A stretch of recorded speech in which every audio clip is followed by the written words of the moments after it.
was Halloween night of 2007, freshman year in high school, and I was with my friends Ivan, Ryan, and Jesse. We were all dressed as the Super Mario characters. I was Luigi since I was the second tallest. Ivan was Mario since he's short and buff. Not that Mario is buff. Jesse was Luigi because he's freakishly tall and skinny. And Ryan was Wario because he's just really fat. So, they were the perfect group costumes for us. We live in a very non-congested suburban neighborhood with a decent amount of space in between houses on Halloween. That's the worst thing ever. Less bang for your buck. We were trick-or-treating for hours, way past dark. And eventually came the time when most trick-or-treaters were heading home. My feet started to hurt and I had to constantly switch arms for holding the now 10 pounds pillow sack of candy, but we planned on going until our bags were completely full. A lot of the houses by now weren't answering anymore. It was probably past their cutoff time for giving candy to trick-or-treaters. Approaching our next house, we saw a purple bucket on the stoop, which was the best feeling ever. I was the one to get close enough to realize it was empty, which was the worst feeling ever. I turned around when I heard a knock at the window of the house that we all looked at the window, couldn't see anyone, but heard someone call out, "Wait." The door opened and an older man, late 40s, already balding, stepped outside. He told us to come inside so he can get us some more candy. I said we could just wait out here. He responded saying something along the lines of, "Nonsense. Come on in. We'll get you your candy." Ivan stepped in and said, "It's all right. Come on, Dan. Let's go." I told the guy to take care and apologized. He just stood there watching as we walked off, not saying anything. I felt bad, but at the same time, that guy seemed like a creeper, and I figured I just dodged a bullet not going in there. If the story ended there, it wouldn't be scary. So, of course, it didn't end there.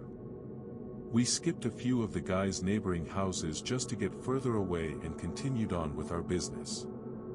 We were walking down close to the nature preserve now, so there weren't many houses around us. At this point, we were now walking back closer to Jesse's house. I noticed Ryan had stopped walking, and I turned around to see what's up. He said he heard someone moving from behind the trees in the preserve. Now, this was before everyone's phones had flashlights, so we couldn't just go searching in the woods for someone. Besides, we were just telling Ryan that it must have been a raccoon or something. You may think this is a bit of a cliché, but when things like this happen in real life, you always assume the more logical possibility. It's just natural. Why would we assume we were being followed? I had to put my arm around Ryan's shoulder and nudge him forward. A little ways down the street, me and Ivan picked up on the sound as well. When we all stopped, the sounds of the footsteps from beyond the trees stopped as well. Ivan yelled at the obvious stalker to go away or we would beat the __ out of them. I knew he was just bluffing though. I could hear the nervousness in his voice. The snap of a twig from beyond the trees triggered a fight or flight response in all of us. Me, Jesse, and Ryan all ran for it. Ivan was at first charging to attack, but he quickly followed after realizing we had all taken off. That we ran down the dark street and we all noticed the sounds of at least 2 or 3 pairs of footsteps crushing the twigs and leaves in the woods. We banked it hard right down Jesse Street when it finally came up and ran straight for his backyard, entering his house through the back door. The first thing we did was peek out through his living room window. We couldn't see anyone. We all had to gather our thoughts and discuss what the hell just went down in his living room when all of a sudden we heard Jesse's backyard gate slam shut. Jesse dove to turn off the lights. There was a click and a bang from down in the den. It was more than likely Jesse's back door. We all agreed to go down armed with knives and face them. Jesse turned on his back door light, but there was nobody out there. Just then, the front door opened and we all screamed like animals. Jesse's mom and sisters came rushing downstairs. They had just gotten home from their friend's little house party. We all rested assured knowing it was just them. Jesse explained what happened, but made it seem a lot less dramatic. Me and Ivan went home after that and called it a night. At 12:30 a.m., I got a disturbing text message. It was from Jesse. It said, "It wasn't my mom." I texted back saying, "What?" He responded back quickly saying, "It wasn't my mom in the backyard." My fingers slammed the buttons on my phone, responding back, "What do you mean?" There was a long pause before he finally told me that his mom and sisters said they never went in the backyard. I told him to immediately check the backyard from his upper deck. He had already done just that. He also told his mom everything and she had already called the police. They didn't find anyone back there, but Jesse did mention the guy who invited us in while trick-or-treating. Nothing ever became of that, and nothing ever happened at Jesse's house again after that one Halloween night. Last Halloween, I was asked to chaperone my little brother Kevin, my little cousin Mike, and his friends while they trick-or-treated. No, I wasn't the typical cliché teenager that was pissed off because I had better things to do. I was perfectly content with hanging out with my little brother, my little cousin, and his friends. I was 18 years old, so I was a bit old to actually be collecting candy myself.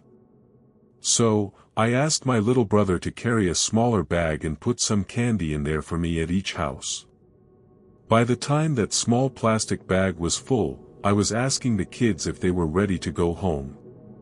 And every time I would ask, they would say no. They insisted on filling their bags to the top, but that was out of the question. I had enough.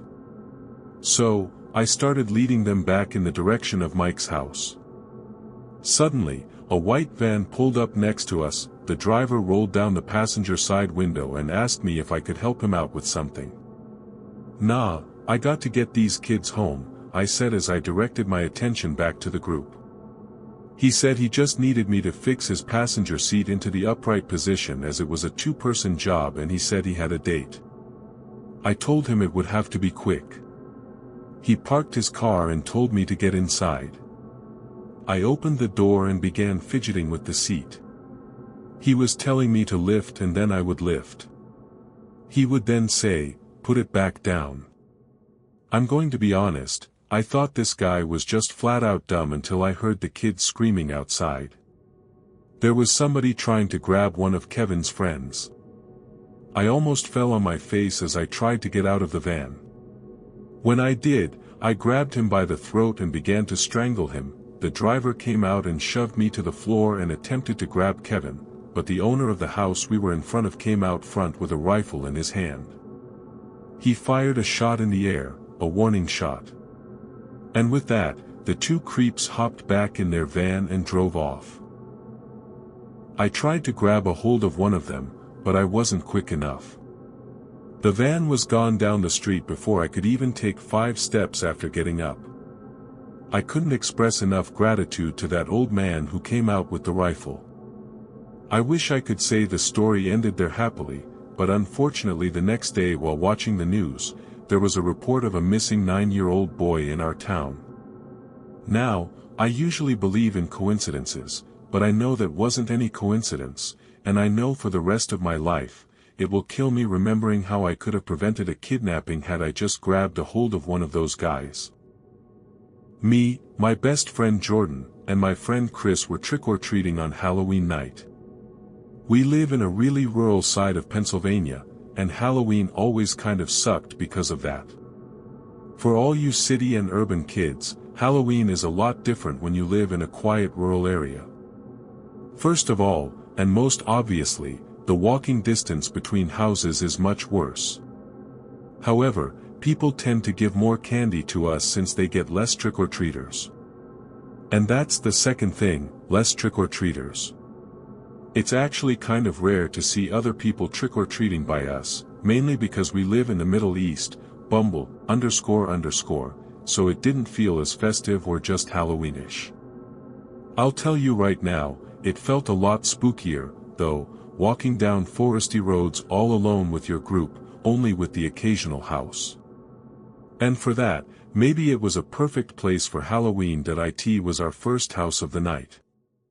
I remember the kind old man who answered had a huge bowl of Kit Kats and Snickers. He poured at least a pound of candy into each of our bags. It was great. Our next house was quite some hike away, but once again, the woman who answered was very friendly and gave a very generous amount of candy. After about 6 houses, our bags were starting to get heavy, but you have to realize it took almost half an hour to hit those 6 houses. We reached the entrance of the dirt road leading to smaller houses and trailer homes. The first 2 houses on this dirt road we tried didn't answer. So, we decided to try one more on this road before turning around to find another area. We reached the very appropriately eerie property of a smaller house along the dirt path. The whole front yard had an orange glow because of the 4 torches that were lit up leading to the front porch. There was an orange bowl on the stoop decorated with black silhouettes of witches, pumpkins, and other Halloween themes. Besides 2 stray Tootsie Rolls, the bowl was empty. There was a sign on the door that read, "If there is no more candy, enter the back at your own risk for more." Under that, there was an evil-looking smiley face along with an arrow pointing to the backyard. Chris said, "Let's just turn around and go back." But Jordan and I wanted to go around back. It seemed interesting, as if they had something cool set up. Chris had no choice but to follow us around the house to the backyard, which was a small clearing from the miles of forest that surrounded. The backyard was lit up orange as well, but not as brightly. There was a single torch that sat in the middle of the small yard. It provided enough orange light to see a note on the back door. We got closer to the back door and read the note. It was some kind of riddle. It said, "If candy is what you desire, then you have to look closer to the fire." And yes, I still remember that stupid riddle to this day. So, of course, we assumed that by the fire meant by the torch. Chris was saying he did not like this, that it seemed too suspicious. That I was kind of weirded out a bit, too, but Jordan seemed interested in it, and I didn't want to seem scared to him. Plus, it was the most interesting thing to happen all night in this boring town. There was nothing around the torch, though. It was literally just dug into the center of the backyard. There was a small wooden shed by the corner of the clearing. And in the other corner were a bunch of tools and wood scattered across the grass. Jordan tried leading us closer to the woods, but I was with Chris now. I was pushing for Jordan to just leave now, as it was too weird and creepy to be looking for candy in a stranger's backyard. He kept telling me, hang on one more minute." While he was looking around, I started to examine the place. The house had an old, dirty look to it. Surely a very low-income home. That I started to examine the windows. One of them was cracked. The other had blinds closed. And then I looked up at the upstairs window. There was somebody looking down at us, specifically at me. When he or she noticed me, they moved away from the window and shut the blinds. I told Jordan we should go. I looked over to the window of the wooden shed. I could see someone poking their head out ever so slightly. I grabbed Jordan, yanking him over to follow me, but he was frozen still.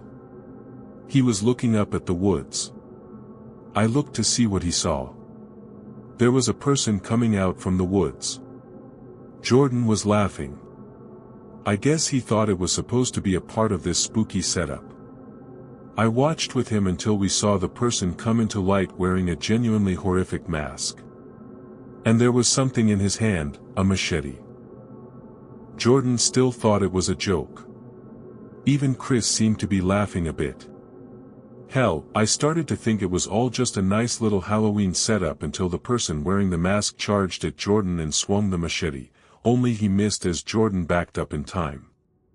We all sprinted back out front where we saw somebody blowing out the torches. He spotted us and started chasing us.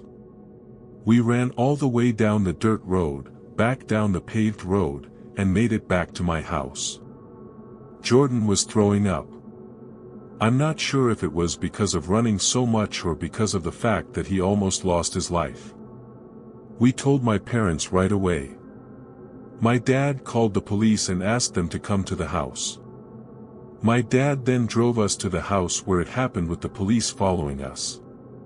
By the time we got there, everything was gone. And by everything, I mean the notes, the torches, and the candy bucket. The house had been vacant for months. Nobody was living there. It was the perfect place to set up a murder scene. We requested the police go inside to check, as I did spot somebody spying on us from upstairs, but it turned out they were gone as well. We did the best we could to describe what happened and the people I saw. I believe one of the officers told my dad they would investigate further into this and thanked us for the info. Maybe you don't realize how sick this world is. Full of insane, scary, messed up people until you actually come into encounter with them.